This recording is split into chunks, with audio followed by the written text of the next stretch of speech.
I wish that we could recreate that little moment with Myra J just now.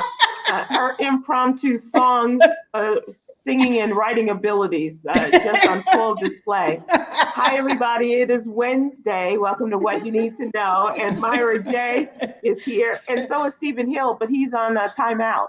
That's right. That's not self-imposed. I called for his timeout because of his location. Yes. We don't need to see all that. Ain't nobody trying to see all that, Stephen Hill.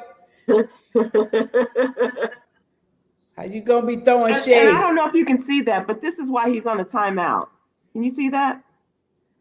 It says 30. 30 degrees where we are. I'm not sure where you are, what the temperature is, but it's probably pretty damn cold. You know what? See, that's why you want a timeout, Stephen Hill. Take him out. That's why. Take him out. That's why, Stephen Hill. Take him out. He's the only person that I know who could be throwing shade with sunshine. Okay. Damn it! Take him out. We ain't trying to.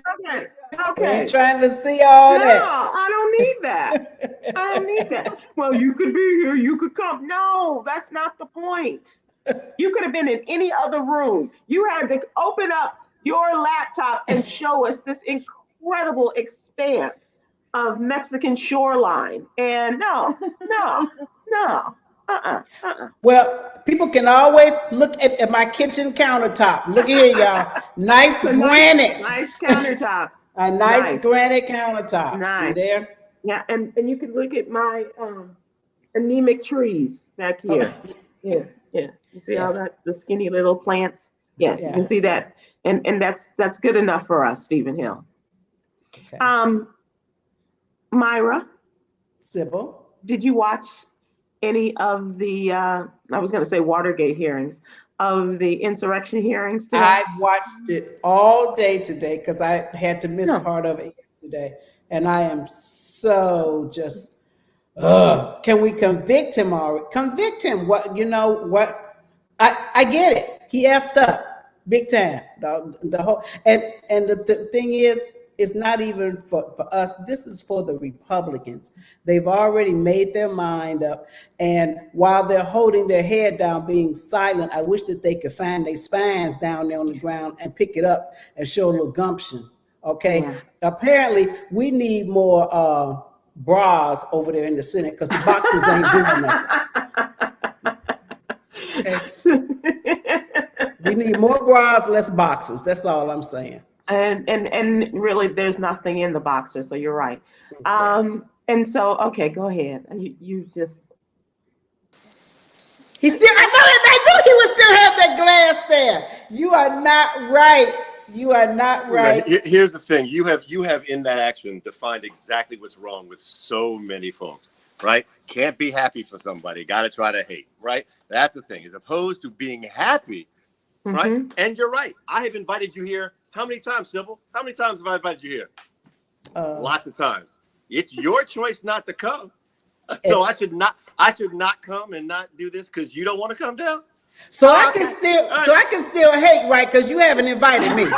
So you can have all the hate in your heart. Okay, so just know I'm gonna be hating this whole show, Stephen Hill, because I haven't been invited one time. So. I'm so sorry. Can you say that again? I couldn't hear you over the waves crashing. My bad. What's that? It's coming. It's coming. Mm-hmm. Mm-hmm. Oh, that reminds me. That's because you talked about winterizing the pipes. That's usually like my first one in December. So anyhow, what? I'm trying to be good. I ain't gonna say nothing about winterizing the pipes. Me too.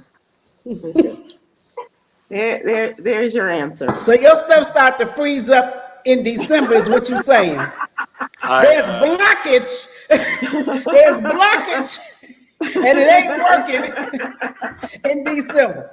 Usually from about like December 1st to like the afternoon of December 1st. Yes, that is actually that is the time. All right. Okay. All right. I'm here in the Virgin Islands, waiting for my new favorite person to get back home. The delegate from the Virgin Islands. I'm just here to her. I've been here at her house waiting for her to come back. Plastic. Yeah. She was bringing it. And can we also just give a shout out to the Fly outfit as well? Oh, nice. Yeah, Yeah. With the cape over. Cape. Yeah. Yeah. I think that was a salute to Danny Ray. I'm not sure, but I think the cape over was her salute to him.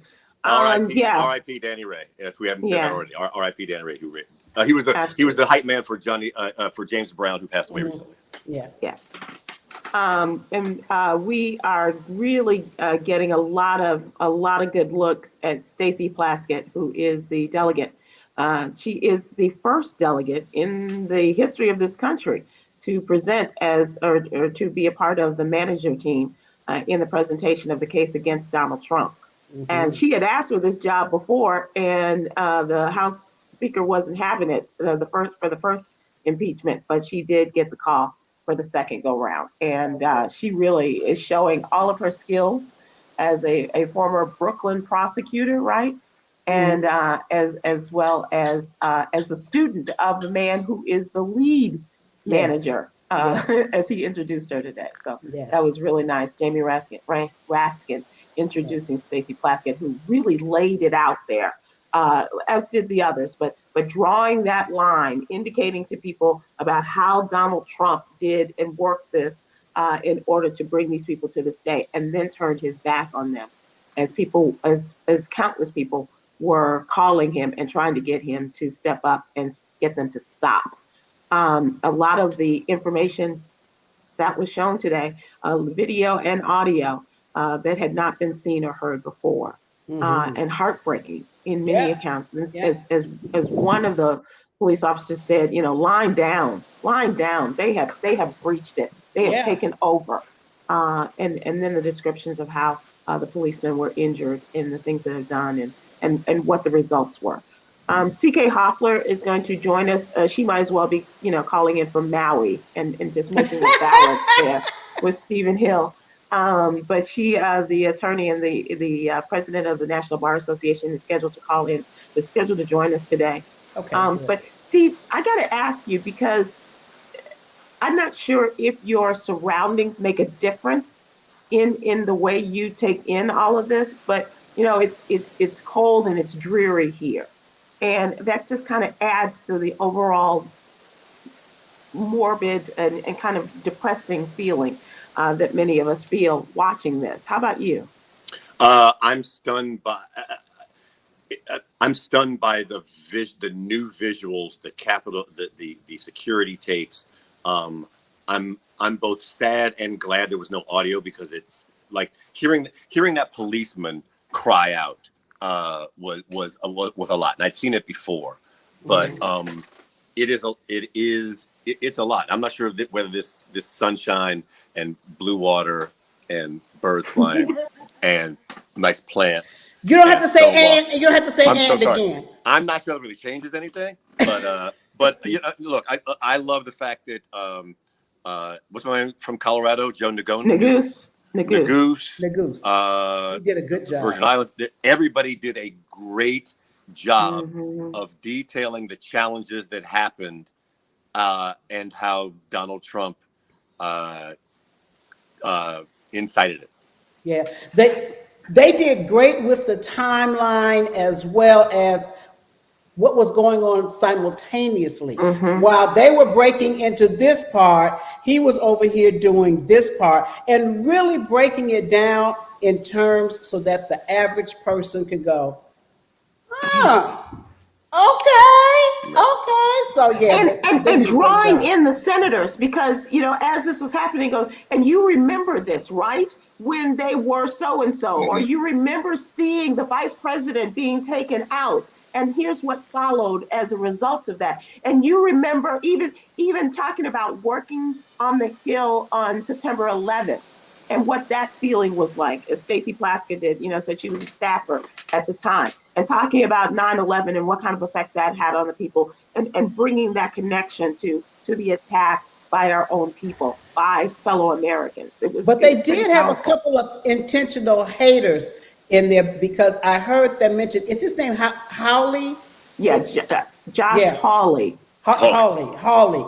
Yes, they said that he had his foot up on a chair and was reading through a magazine. He wasn't even at his desk. Yeah, reading through a magazine Somebody else came Oh, in Missouri, please get him out of there. Yeah, and I just went, you know what? To me, regardless of how you vote, that is so It disrespectful. really is, yeah. It's Why come? so disrespectful. Why even Yeah, be there if you're going to yeah, perform like a child yeah. and be so churlish? It was just ridiculous. It is one of the Um, reasons. I'm sad that, so part of the rules of engagement that they negotiated was the cameras would never be on any of these Yeah. senators, yeah, and I think that was I think they knew that was going to happen, and so Mm-hmm. but to but their credit, kudos. Yeah, go ahead, go ahead. I would say to their credit, all reports were, as they were showing those horrific videos, the senators were sitting up straight, and Mm-hmm. really Republicans and Democrats engaged, because it doesn't matter what side of the aisle you were on. Right. That was horrific. When they were given the body cam footage from the perspective of the police officers, and how they were coming in, and the policeman that we've seen this picture before, the policeman who was wedged in between the frame and the door. That was the one. That was the one. Yeah. That is so, and they're back on the job. Yeah, You know, yeah. and Sonia Maple says that Hillary Clinton tweeted, "If the Republicans don't vote to impeach, they are co-conspirators." Absolutely. yeah, yeah, Yeah, yeah. Remember I that? think she's right. I She's agree. she's right. And Yeah. and They what, won't do it though. They're not going to vote. You know that, right? no, You're not right, getting. You're not right, giving 17. You're not getting Right. 17 because Right. I forget how many. There's 34 senators up in 2024. Mm-hmm. 2022. Sorry, 2022. 20 of them are Republican, Mm-hmm. and they're really concerned that they're not going to be reelected if they go against Trump. Right. Yeah. So And here's the Democratic Party. Here we go, Jamie Harrison. This is where the work really, where the rubber hits the road. The work needs to get started. If you haven't started already, in grooming, in getting the right person to take on these Republican children who are not adult enough to stand up to the horrific outcome of January 6th, and allowing Donald Trump to still hold sway over your lives. and as they say, not to cause any negative aspersions on anybody, but I don't understand how they can be so, as they say, beholden to one person. What if he isn't around? What do you have? What do you stand for if you just stand for him? Or you fall for him. You Yeah. will take you yeah, you stand and fall for him, Myra. I think in that respect. And yeah, it is a pretty valuable. Someone's asking about the is being a senator that important or valuable? For a lot of people it is.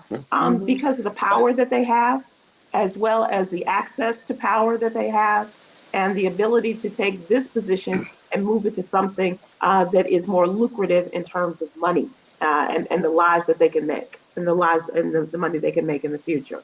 It's a pretty power. And the fact that there are only 100 of them, that means that there's that much more coming to them as opposed to 435 of them in the House. It's a big deal in terms of power and the potential down. You're not supposed to be getting a lot of money while you're there, but the potential to get it and down the road. Whether you come out as a lobbyist, or you go become a rainmaker for a law firm, or you become president of a bank, or or at least get board positions on Fortune 500 companies. There's a lot to be done there, and look at the power that that Mitch McConnell has gotten and has grown over the years. If he does survive these next 6 years in the Senate, when he comes out, if he comes out then, he's too old, but he and his wife will benefit greatly from the power that he has wielded over these last many years. I believe that's just my take on it. Absolutely, it's why people are willing to. They're literally selling their soul. Okay. There's none of these Republicans who really believe that Trump is right for the party. However, they believe he is right to get them reelected, and so they will vote the way that they think they'll get reelected in 2, 4, 6 years. Well, not 6 years. I think that's why I think Mitch McConnell feels he's safe, to kind of waffle. Because he just got reelected. Right. 'Cause he just got he got 6 years, and American people can't remember 6 years. Won't be able to remember 6 years ago. Right. So, but it really is people voting not their conscience. They're voting so that they get reelected because they know that the power. That's the other thing that rewatching all this video shows the power that Donald Trump has. Like he just has it. But I'm like, this is how dictatorships began, and I think people have this concept. Well, this is America, and America could never become a dictatorship. Well, that's what they said about the other places that became a dictatorship, and I'm like, what is wrong? What is wrong with people? What is wrong with people that they have this grand poobah sort of idea that no, that could never happen here. Get over yourself. Yes, it can. So did I mention that in it was April? Did you Fool's mention that Day? you're back in Mexico? No, I did not. That was Okay. I was faking like it was the Virgin Islands just to tie that in. Right, because you're there to welcome Stacey Plaskett. I'm with Stacey. Yeah. Yeah. I'm here to welcome all the Stacys. Okay. April Fool's Day 2016, I put a big smiling picture of Donald Trump on my Instagram, and I talked about how I was now going to vote for Donald Trump. Right. And I wrote this long thing, and as you got deep into it, you realized, oh, he's kidding. He's kidding. And then I talked about just like Hitler. Hitler was really great for, then it was like April Fool's, right? But the point is, Hitler didn't come out of nowhere. Hitler got where he was because he was able to assemble the masses by doing things that helped the local German economy, fix the roads. We think of Hitler in 1941, 45. In the early 30s, he was building that stuff. And so he gathered this kind of audience. It's just that reality TV and social media made it happen for Donald Trump much quicker. And if he was, as I've said before, he was irresponsible with the power. And as they said, as they worked through their plan and saying that, January 6th just didn't happen. This was a man who, he knew that he was going to lose back in August. Yeah, the polls were showing him just having a difficult time. And as he started saying, and if we don't have a win and a big win, then it's going to be because the race was rigged. Thank you. And so, and that's how he built that in the same way that others have built their platforms. This is how he built it with these people. And then by, and as Joe Nagu said, he summoned, he called them to order, and then he sent them to attack. And it was just that powerful as they showed each and every time how he did all of this work to build this army of insurrectionists. Yeah. As a production note, the one thing I would have changed around that because Trump kept saying the election's rigged, and so what I would have loved him to do, because Nagu set it up. Here's the things he said. Stop the steal. Election's rigged. There's so much footage of people saying this election's rigged. And they didn't use it. They kind of led them into the word rigged. But if they just let the people use the word rigged, because everything that Donald Trump you seeded, watch this like a real producer, don't you? Oh, 100%. Everything Donald Trump said, seeded, came back, and that's part of the thing that helps me. He really, really drove this. I think he's going to get off. I think it's not going to happen. I do too. But I also really believe. Like I said last week, if they make a good enough case, and they're on their way to making a pretty freaking great case, then it might happen, because those 17 people who are afraid of Donald Trump might now be afraid of their constituents saying, after that case, you really thought he shouldn't be. Yeah. Right. So that's what I'm hoping happens. And somebody, one of the senators today, during one of the breaks said, it's important that these senators pay attention to what they saw on the screen, what they heard, but it's even more important that their constituents see it as well. And that could make a big difference, to your point, Steve, that he said, let us hope that the people back home are watching. And I'm wondering, from people that are with us today, if you watched, or if you're just like, oh, I'll catch it later, or it's not going to do any good. Why do I need to know this? I already know it. I'm just wondering how engaged people are, because I admittedly am just a nerd that way. This is just my jam right here. Okay, this little area. But I'm just wondering, how much people are looking forward to the remainder of this, because Steve, as you said, the case that they're building now, if they continue on this path as they are building, okay, but on the other side of it, how much work will Donald Trump's attorneys try to put into this, knowing that they're not going to? So I missed their opening arguments the other day. I missed it, but I heard it was something like Wile E. Coyote and Deputy Dog making just as I understand it, it was like which way did he go? Which way did he go? And here's another thing. Did you get that? Did you understand that? What that was? No, what? Okay. One of his attorneys, when he would talk, he would pick up a bottle of water, just like you're doing now, but he would hold the back of his head. And I said, that's because to keep the water from running out the hole. So he's Jewish, and he is conservative Jew. And so he did not wear a yarmulke. In presentation, but you do have to cover your head when you're taking a drink of water. It's a little less humorous, like now that's a little less humorous. But I'm sorry, that didn't do nothing for me. It's a little less. And so that was why that was, and a lot of people were going, "What the hell?" Like you, is he afraid the water's coming out? And it's just a religious observance. And speaking of which, they were supposed to stop on Friday at 5:00, so that is it Schoen? I think is it Schoen is the attorney, so that he could observe the Saturday Sabbath. But as it turns out, they're going to go straight through and work on Saturday, and he will not be a part of the work day. So he forgot to bring his yarmulke and his case.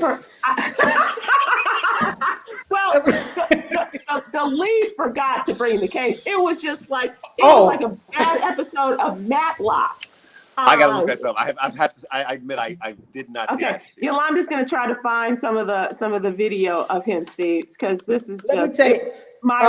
Trevor Noah at one point, I think he tweeted, the first attorney sounded like what an attorney would say if they say, Phil, his real attorney is stuck in traffic. Phil. When I tell you this man was talking about, stretch, vamp. This man was talking about everything but the case. Nothing was connected. Not only was it not connected to the case, what he was talking about wasn't even connected to each other. Right. And I thought it was just me, because I'm like, I know I'm not high, but I don't understand what the hell this man is saying. And I went on Facebook and everybody was like the RCA Victrola dog, like, what is he saying? And he was an example in Lawyer 101, how not to be a lawyer. Yes. Dude, he was so bad. I was so angry. They said he was pitching a fit. Yeah, exactly. Well, that's what happens. That's what happens when nobody wants to represent you. Yeah. When you blow past the JV, you blow past the third team, you blow past like all that stuff. You get in your dime store Shylock. And Steve, the one thing that Donald Trump would never do, relinquish his authority and give the race to Biden, is what his attorney did yesterday. Yes. Well, we know that Joe Biden won the election. Okay. It was like he got the attorneys off of Wish. I was like, really? This wasn't even Craigslist worthy, Myra. You're right. Oh God, they were just awful. Awful. It was incredible. Really, at one point, the man was rambling so much. I honestly looked at the clock because I said, did I fall asleep and wake up and there's a whole nother show on that I'm looking at right now?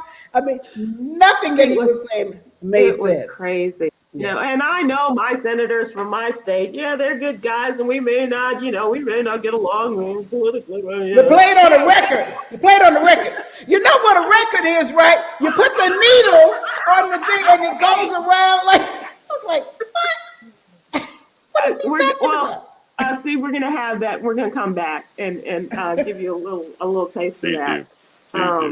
So, in terms of the rest of the day's news, as we were talking, this is really great in terms of Black women and talking about Stacey Plaskett. Essence Magazine is on its way back. Yay. Yeah, women of color taking the reins at Essence is the story we have on What You Need to Know today. And leadership is banking on the talents of women of color as they have appointed several women to the senior executive team. The only 100% Black-owned media company dedicated to Black women announced the appointments this week as they are restructuring. And so among them is Caroline Wanga, Chief Executive Officer and Chief Growth Officer of Essence Ventures. La Traviette D. Smith Wilson is the Chief Strategy and Engagement Officer. And that's a long title for your business. Very long title. Must be good. Avani Patel is the Chief Operating Officer. Corey Murray is the Deputy Editor. And Stephanie Hodges Donovan is the Vice President, Experiential Branded Content and Video. Steve, do you know any of these women? I do not. But they seem to be making enough money that I should probably get to know them. I'm really happy to hear that because I've been an Essence subscriber for years and years and years. I've never stopped. But this past Christmas, because they had a special, pay for 1 year and you can give two away as gifts. So two of my friends, and I gave one to my granddaughter and one to a friend of mine for a whole year. And I literally just remembered last week that I had sent them that as a Christmas gift. Mm-hmm.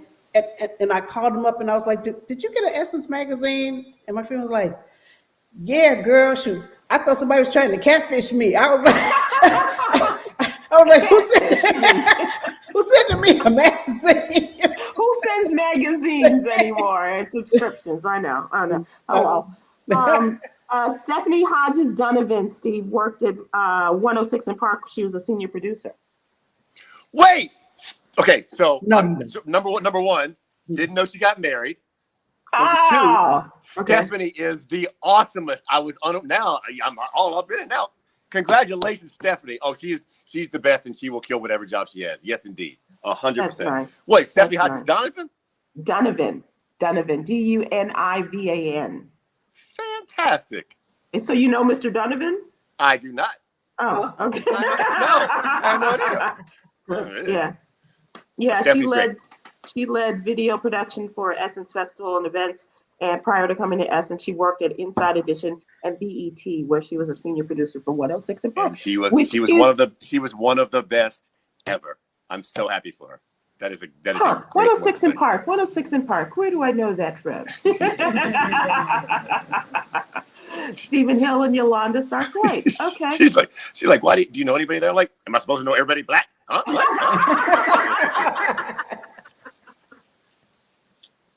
And now you know. Oh, that is fantastic to reach out. Isn't that cool? That is the coolest of cool. Okay, so for the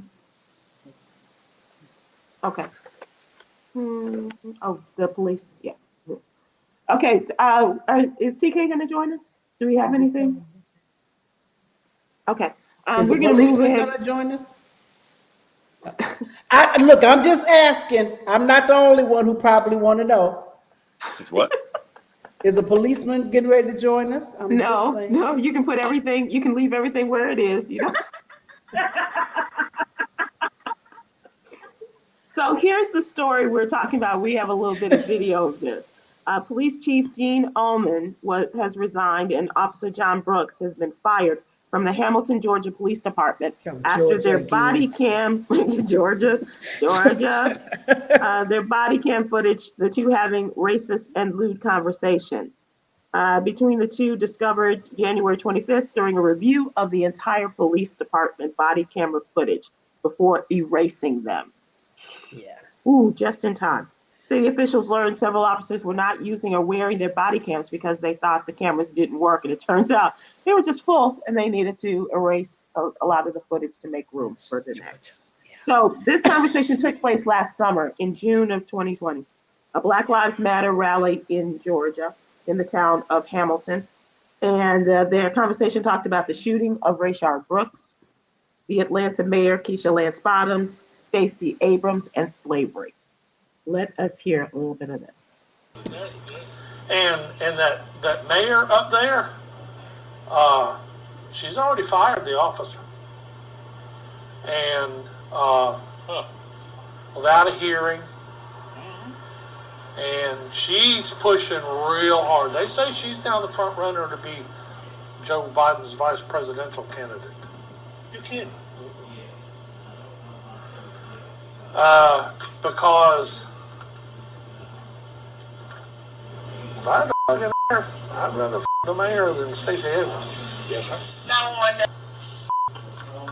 Protest, son of a what's the matter with these people? I don't own no slaves. My folks didn't own no slaves. Hey, you know, what do we talk about? 200 years ago? Hey. I don't know if this has any merit back in the slave times, but I'm sure there was a lot of them mistreated. I don't have no doubt about that. But for the most part, it seems to me like they furnished them a house to live in. They furnished them clothes to put on their back. They furnished them food to put on their table, and all they had to do was fucking work.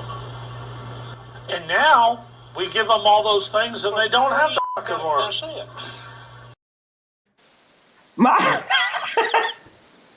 Myra? No, release the hounds. This motherfucker said that they said that all they had to do was work. Kiss me, black ass, okay?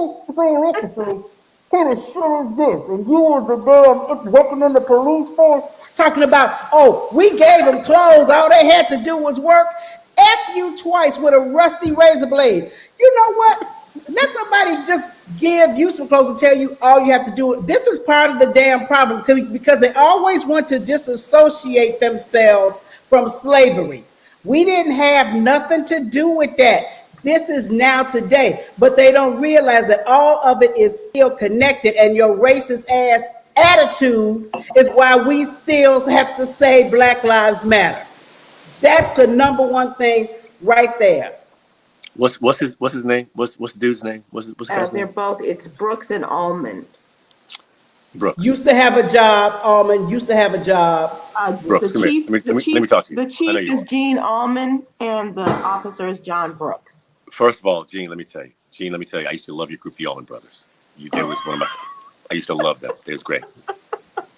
Second of all, if your racist ass attitudes have lasted for 200 years, then you can understand how the trauma of slavery might do the same, and that's passed down. If your racist ass attitude has been passed down for over 200 years through your family, straight down 5 generations, then you can understand how the trauma. Now, I know, yeah, you're right. God, we did get free clothes and free meals and free whippings. So we should, you're right, we should be more happy. No, motherfucker, we should not be. Okay, come on. I still love your music, though. Seriously. As the sister said so poetically, and I cannot remember her name, be glad all we want is equality and not revenge. Holla. Okay? Well, that's the truth. Let us say hello to our friends. Yay! Hello. Hello. I missed you. Oh my goodness. I was feeling a little bit unloved, but I said that's okay. Oh no. I have missed. I just love being in your presence. And Thank Steve, you, Sybil. Steve, look at Madam President's hair. She's looking a bit gingerish, isn't she? You know what?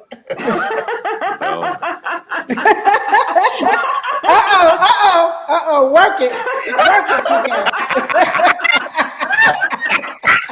Go ahead, flip it one time. Just flip it one time. No, Slow mo. Well, in this COVID filled moment, that we're in, one doesn't have the opportunity to, as a woman, maybe do, a thing or two that one might do otherwise. So when we do it, we have to do it to make up for the many months that one has not been able to do some of the basic things. That's all I have to say. Are we Big still deal. talking about? Wait, are we still talking about hair?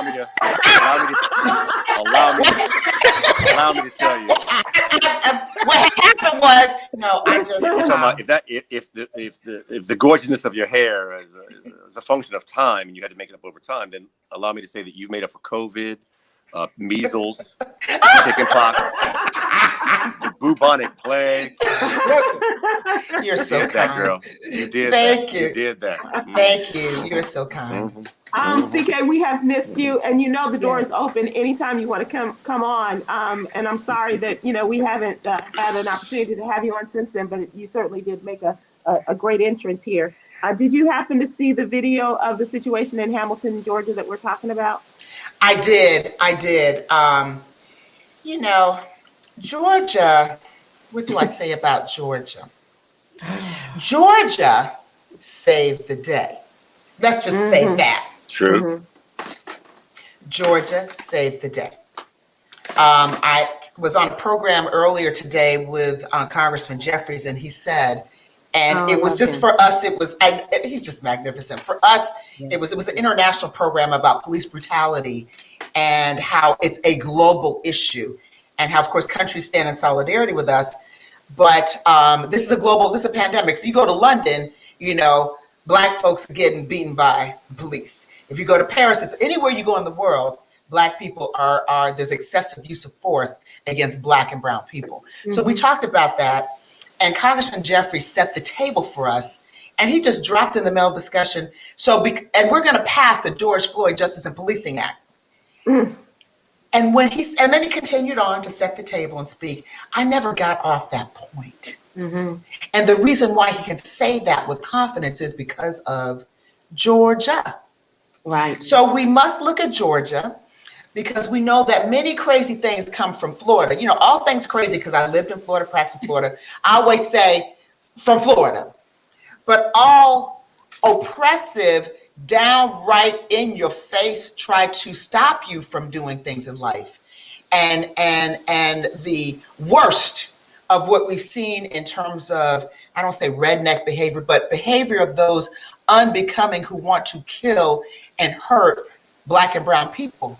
We see that in Georgia a lot, everywhere. So when we talk about how Georgia did, in some respects, elevate and help, this administration is going to continue to help because of the victory in the Senate runoff election of Raphael Warnock and John Ossoff, our two senators, our new senators for Georgia. I say the Lord giveth, and that is what the Lord giveth. And sometimes the Lord taketh away. And that is what we see with, the situation in Hamilton, Georgia. In Hamilton, absolutely. Georgia. Yeah, that's absolutely right. Can you share with us what is happening with did Raffensperger, and I always mess up Raffensperger, and the Fulton County are they doing an investigation on Trump and that phone call now? It's my understanding that the district attorney, Fonnie Willis, is an African-American woman. Yes. And she said this with her own words. She is investigating this. She was investigating it from the beginning, or when it first was brought to her attention. The Secretary of State, who we also sued for illegally purging almost 200,000 voters in Georgia. Just FYI, because I don't want a narrative to get lost. As people say, oh, he's the greatest thing since sliced bread. He stood up against Trump. Wait a minute, whoa. Right. We need to back up for just 1 second and go back to the gubernatorial race in Georgia when Stacey Abrams was running. We have to look at all of these things, all of the aberrations. He came in after, and his administration, he's got to take it. Just like, when you're at the top, you can't say, well, was my undersecretary to the secretary of the, right. No, it was you. Put in place many, many oppressive, voter suppressive measures in the state of Georgia. and he's spearheading trying to bring things back now. Right. He literally said, we have all these ballot boxes and drop. He said it's making it too easy. Those were his words. It's making it too easy to vote in the state of Georgia. Absolutely. So this little situation, because he, for a moment in time, his family was attacked. He was attacked. He was in jeopardy. He was unsafe. And he was feeling the way we feel almost every single day. So just because of that moment in time, you see, that he felt that, then all of a sudden, he's hanging with a kumbaya crew for that moment. I don't know why. I mean, we gave him clothes, we gave him a place to live, we gave him food. I don't understand what's the problem. We gave him a house. Had a real nice house. What's the problem? What's the problem? So, but I just want to remind everyone again. I call it like I see it. He did stand up to Trump, but let's just be really real about this.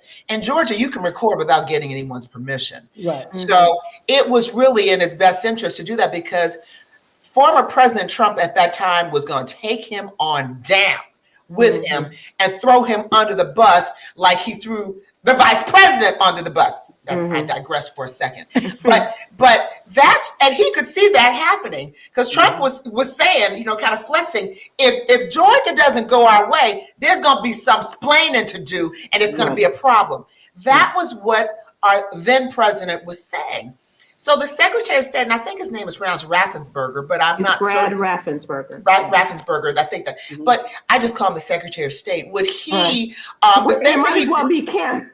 Right. So exactly. So we don't need to praise him for doing what he should have done. That was the right thing to do. That was his job. That was his job. Just as when Black Voters Matter Fund, Rainbow Push Coalition, Transformative Justice Coalition, Southwest Voter Registration Project, it was not their job to go to voters and to inform them that they had been improperly or illegally purged from the rolls. That was not their job. That was his job. That was his department, his division. It was their job. So I don't want to get too carried away with this notion that he's a hero for standing up to Donald Trump. I think we have to call it the way we see it. Yes, that was a noble thing, but that's what people expect. He's an official representing the people of the state of Georgia.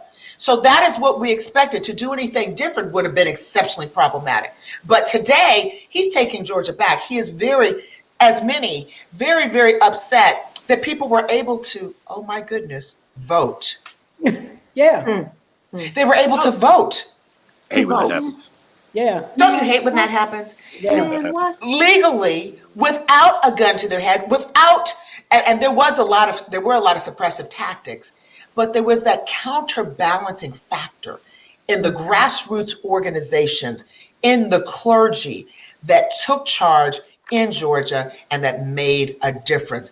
And when I say the grassroots organizations, I mean, from Black Voters Matter Fund to all of those organizations that went door to door to people who had no access to the internet to check their voting status and had been purged. And also Stacey Abrams and Fair Fight and her organizations. That when I say that grassroots, that was just incredible. And okay, so let's say most of them were led by Black women. The demographic and the role that Black women played in the runoff election, as in the presidential election, is something that history books will and should document. And so when we see the results, Georgia has made it possible and will continue to make it possible for this country to move forward, because now in the Senate, we have the ability to pass legislative measures. So when Congressman Jeffries said, we're going to pass the George Floyd Justice and Policing Act, that was a day and time in history for me, just hearing him say that, because that meant to me that I can have a different narrative when I talk to my children, my sons, when I talk to young Black kids, when I talk to myself about what hope we have in this country. Just that one act, just that, and there's so many things, the Voting Rights Act, but John Lewis Voting Rights, the restoration of the voting rights in this country, the Voting Rights Act of 1967, the restoration of what was stripped based on Shelby County versus Holder in particular, and what we saw and had to live through in these past elections.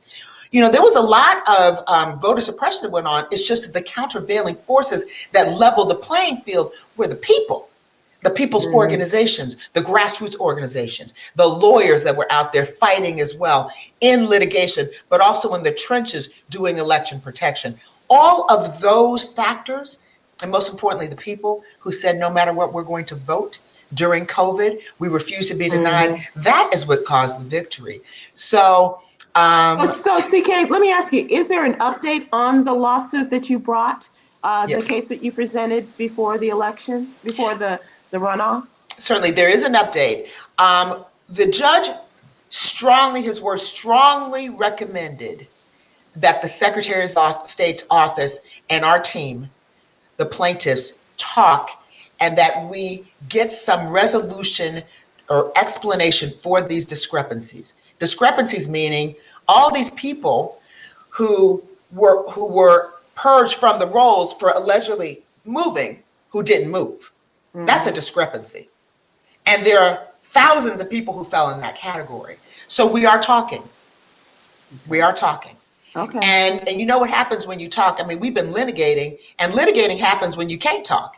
When you did all the talking, you tried to work it out, you just got to take it and go for broke. And that's what we did. So the litigation is continuing, but we are talking and hoping to resolve those discrepancies so that we don't have, as it stands now, what we believe, almost 200,000 people who are legally stripped from the rolls and either put back or so that they're allowed to vote. I have to tell you something very interesting that happened to me, and I think I have the card here. So after the election, and let me tell you how it happens. After the election, I'm talking about the runoff election where I voted. I moved during COVID. I sold my house during COVID, as many people did because of the interest rates, and bought a new house. And then I did what we do when you follow the rules. I registered my new address so I could vote in the presidential and the runoff elections. And I did. And then after the results of the runoff elections, I got this card in the mail, which is a change of address card. Now, I've already changed my address. I've already done what I was supposed to do. I changed it and I voted. But I get this card, and this is at the heart of our litigation. It's just ironic that this happened to me. Somebody would add something, because I know that my nickname is CK. That's what people know me as. But my real name is Tricia Perks Hoffler. Somebody didn't connect the dot. I would have just immediately had tried to at least pull this one. Don't let this slide through. But anyway, so I get this change of address with my name and everything and my registration number on it. And so this is how people have been purged, because when you get this, if you don't respond, they will purge you. Yeah. Wow. Okay, so let's just talk about this. Within 6 months, I moved, I changed my address. I do what I'm supposed to do as a citizen of Georgia. And I, right after I vote, not once, but twice, presidential and the runoff, get a change address card. I've already changed my address. Done. As my friends would say, boo. I shouldn't have. Did I say that? I didn't mean to. Who gonna change you, boo? Right. I'm so sorry. For those listening and viewing, I've already changed my address, so why am I getting this? Right. So what happened, as in what had happened was, what happened is I could be purged from the rolls if I don't respond. That's how people get purged. Because like me, my instinct, if I weren't involved in this litigation, if I didn't know this as a voter suppression tactic, I would just throw this in the trash, say, oh, this is obviously a mistake, because I already changed my address. And by the way, you know that because you got my right address here. So I would throw it in the trash. If I throw it in the trash and don't respond, I'll be purged. See, that's how it happens. That's Exhibit A, right there. Exhibit A. So that's why I keep it right here. Right now, I just want to bring it out so that you all could see, so that your viewers can see this is how it happens. That's how it and works. that's why it's improper. And then it becomes illegal. And that's what our litigation. So we have a lot of work to do in the field. And so for Reverend Jackson, for Latasha Brown, for Barbara Arnwine, and for Lydia Camarillo. And let me just say, the Southwest Voter Education Project, they reached out to over 130 Latinos in Georgia. 130,000 Latino voters. That's awesome. 130,000. Hear that. And Black Voters Matter reached out to 95,000 when they first heard about the problem in September 2020. Transformative Justice Coalition had over 20 votercades and marches and everything educating voters in Georgia. And I just want you to know that there were over 200 grassroots organizations in the field that were working nonstop around the clock. I just happen to represent them. And let's not talk about Rainbow Push Coalition and Reverend Jackson. Yeah. All the work that he's done building and that organization did in Georgia. So I say all those things to say that we have a lot of work to do. And now we watch the impeachment process, the impeachment proceedings, which make us feel some kind of way. So did you, I know you had, you're there in High Cotton, meeting with Congressman Jeffries and all that and everything. Have you had a chance to watch the 2 days that we've had of the hearings? I have, Sybil. I've watched as much as I could. I'm in between Zoom calls, meetings, and things that I had to do. I have, and I've remained updated on it. And I have to tell you, I don't know, it makes me feel some kind of way worse than I felt. I didn't realize, and I don't know if those of you who are tuning in watch this, but if you haven't, watch it because it's going to be played over and over and over again. As a lawyer, I have to answer this on so many levels, but let me start with as a lawyer, because I think that that's probably where you want me to start, right? How I look at this, how I sense this as a lawyer, because then I'm going to talk to how I look at it from other vantage points. But as a lawyer, I knew that there was no merit to this constitutional raggedy challenge. Constitutionally, there can be no impeachment. What? He was a sitting president when he was impeached. This is part two. Right. That's like, we don't even need to, period. I just thought it was not an argument that had any credibility. I didn't think it was going to survive. Even conservative Republicans were like, yeah, we can't even. So, with conservative Republicans sound a lot like Stephen Hill sometimes.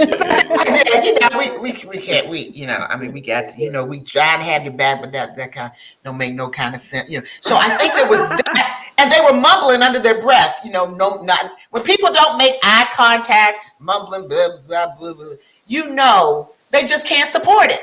They're like, even for us trying to have solidarity as a party, we cannot support that. That's ridiculous. So I didn't have any thought that would survive, but it was, as we know, the last-ditch effort to stop what was not going to stop. Mm-hmm. But I think what struck me, Sybil, Myra, and Stephen, was the evidence. And so this is as a lawyer. I saw some of the evidence on January 6th, because all the stations aired bits and pieces. CNN probably aired the most. Fox aired the least. CNN aired the most. And I'm not being political. I'm just saying what I observed because I flipped the stations. And the evidence that I saw on January 6th paled in comparison to what I saw the past couple of days. I didn't realize it was that severe. I didn't realize it was that much of a high-level, high-brow, well-financed, orchestrated effort, because that's what it was. It was not, there was nothing that happened by circumstance. It was perfectly executed from an evidentiary standpoint. There was a plan. There were the players in that plan. I'm just going to highlight a few. Former President Donald Trump. It gives my heart some comfort to be able to say former. Anyway, I digress. Former President Donald Trump, his son, Don Jr., and Rudy Giuliani, without his hair color running down his face. So the three of them played a very important part in the insurrection. And I don't know if you recall, my position was everybody needs to be held accountable. Right. Everybody. Don't hold the people who are just doing, who you incited, accountable for jumping the fence. I mean, did you actually see and observe what was happening? It was so much worse than what we knew just from the initial footage. And I have to tell you, all I could think of, because I can't help but think about this as an African American person, as someone who's lived in this country, I couldn't help but think. My mind immediately and instantly turned to what would have happened to us, if this had been an insurrection, if you will, by African Americans or Black and brown people. That would have been called Bloody Tuesday, or whatever day of the week it was. It would have been a massacre of untold proportions. They would still have been cleaning up the blood, our blood, on the floors of the halls of Congress, because that would never, ever, ever have gone as far as it did.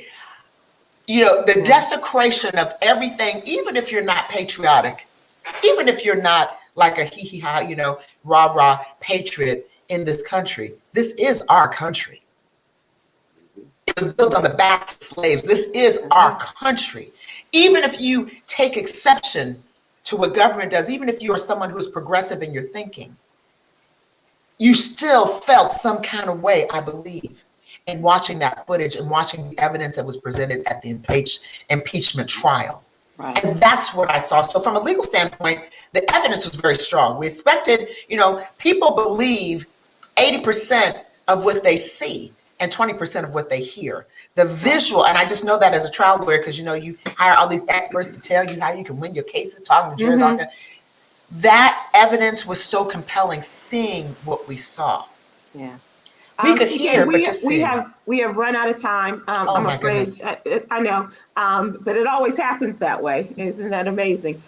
We are going to have an opportunity. We did not have the time to show the video of the first attorney representing Donald Trump yesterday, but you can go to my Facebook page and they're going to upload it there. Stephen Hill, have a good time. Yeah. I'm having a good time. I want to say, I meant to say Matlock. That'll make me clear. I meant to say Matt. It was, that's what Jay and I were talking about yesterday. Matlock, the attorney. It was very Matlock-like. Meant to say Matlock. Another thing, two things. I'm not on Sirius this weekend because the Valentine's Day show with Boys to Men. But please, please, please see Judas and the Black Messiah Malcolm and Marie. Two of the best movies I've seen in I don't know how long. Okay. I got the DVDs right here. I'm doing that tonight. Just real quick to my God, they're both unbelievably good. CK said, when you saw the people, if they would have been Black, they would have said, go back to Africa. If they would have been Hispanic, it would have been, go back to Mexico. They don't tell these people to go back to anywhere. Think about that. Think about that, because apparently they belong here and everybody else does not. That's what goes through my mind. That's the mentality. Yeah. Although they told me to go back to Mexico, and I was like, okay. Okay. And there you are. Okay. Kind of mixed it up, but I'll do it. Okay. Yeah, exactly. CK, the door's always open. Please, please, please come back and let's talk about this trial as it goes on for however long it goes on. They think it might be over by the weekend. But let's talk about it. And I would love to, and I will have shorter answers. I just got so carried away, you know. Because the evidence is overwhelming. So I'd love to talk about it again, and I will break it down and go through the legal analysis, evidentiary analysis as well, just so that your viewers and your listeners can get the benefit of a real legal analysis of all the evidence. And we need that. We do, because, you know, what we see and the way we talk about it is a whole different, it's a whole different interpretation than what we get from your very scholarly benefit and angle. So. I prefer the way you articulate it, honestly. That's the real deal, and that's really how people feel, to be candid with you. I just want to provide the context, the legal context. You do, absolutely. Each and every time you bring it. Thank you so much, Steve. Enjoy your vacation. And Myra, I got one question. Should I come on late next week, or should I just come on late next week, because it's going to be the same thing? Should I just come on late? Oh, is it now? Should I just come on? I'll just come on late next week. We're good. Thanks for preparing us. No, I'm good. No, I'll be on next week. Thanks for preparing us. Okay. Notice he still didn't invite me. Okay. Had a whole damn hour. Still didn't invite me. Okay. And now he's like, oh, look at the time. Okay. Look at the time. Bye-bye. Tomorrow's Peace out, Thursday with George Wallace. Please join us then. And Bye. one more thing, Yogi's Jewels, I forgot. Daily inspiration. Nature is a free therapy. Inhale positivity and exhale negativity. Go forth. Thank Happy you, Wednesday, Sybil. everybody. Bye Thanks, bye. CK. Bye, Maya. Bye bye. Bye. Bye, y'all. Adios, Steven.